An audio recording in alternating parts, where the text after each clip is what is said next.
Between the World and Me is a letter written by Ta-Nehisi Coates to his son, Samori, who is 15 years old. Coates writes about the struggles he faces while growing up as a person of color in America through his own personal encounters and others as well. He talks about what living in the ghettos of Baltimore was like, gaining street skills in order to stay out of danger. Coates goes to Howard University and studies black writers and history, which opens his eyes as he learns about his own people and the importance of understanding this history. At Howard University, his classmate Prince Jones is killed by a police officer, which infuriates Coates and makes him see how America does not see black people as humans. Throughout the book, the dream is repeated as a main theme, and Coates writes about how at first he thought the dream was a pure idea. He thought it was just about Americans striving for a comfortable life. But the dream is built on the suffering of his ancestors and white privilege. He tells Samori to pray for a true awakening to come to the dreamers so they can see the dream for what it really is. Ta-Nehisi Coates wrote Between the World and Me to show the struggle black people face in living in America under the pressure of the dream. Coates thinks, I have seen that dream all my life. It is perfect houses with nice lawns. It is Memorial Day cookouts, block associations, and driveways. The dream is tree houses and the Cub Scouts. The dream smells like peppermint but tastes like strawberry shortcake. And for so long I have wanted to escape into the dream, to fold my country over my head like a blanket. But this has never been an option because the dream rests on our backs, the bedding made from our bodies. Coates 11.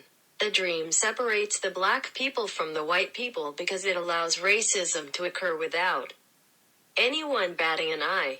The black people are powerless as the law functions to only oppress them, not treat all races equally.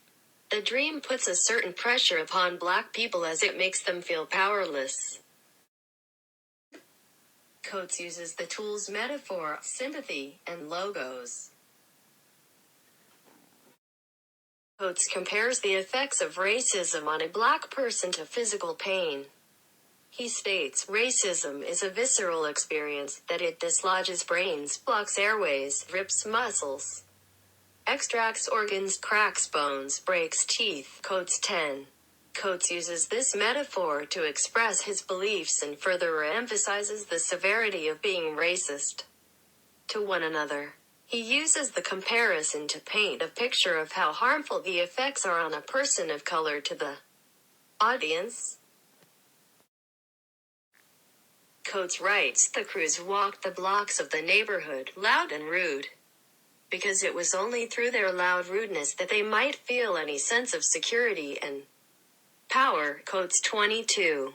Coates' description of the thugs makes the audience feel sympathetic because people judge them based on their appearance even though their existence has been marginalized to this depiction.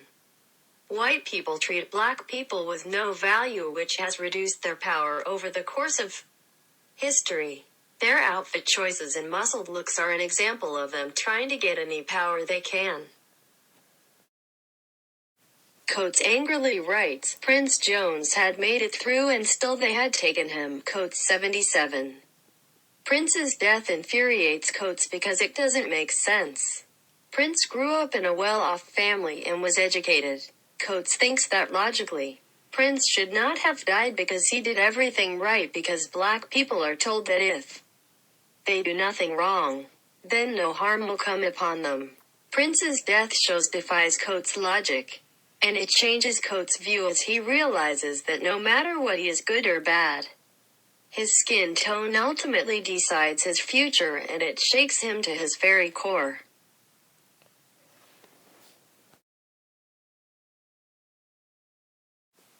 In the metaphor, Coates effectively proves his purpose in showing the struggle black people face in living in America under the pressure of the dream. As previously stated, Coates writes, racism is a visceral experience, that it dislodges brains, blocks airways, rips muscles, extracts organs, cracks bones, breaks teeth. Coates 10. Coates follows through with his purpose as he believes that the treatment of black people is wrong, and makes a comparison with racism and physical pain. The Dream successfully manages to crush the black people's hopes and dreams, and instead makes them fearful for their lives, thus putting pressure on them. Coates brings out sympathy from the audience through stating, "The crews walked the blocks of the neighborhood, loud and rude, because it was only through their loud rudeness that they might feel any sense of security and power." Coates 22. He effectively brings out sympathy from the readers and drives his purpose through by tearing down the stigma of buff black men wearing flashy jewelry and hollering throughout the street. Coates reminds the reader that they are human like anyone and are being wrongly judged because they have been dehumanized due to the Dream. The Dream has rigged life for white people, leaving black people to cope with what they have. Coates uses logos to establish his purpose of emphasizing the struggle that black people face in America under the pressure of the Dream. Coates writes, "Prince Jones had made it through and still they had taken him." Coates 77. Prince dies a good human being, and Coates doesn't understand why he had to die since he did absolutely nothing wrong.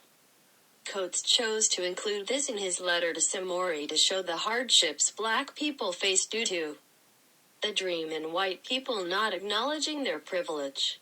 Coates effectively proves his purpose when no one pays attention to it because it was only a black person, but if it was a white person, things would be different.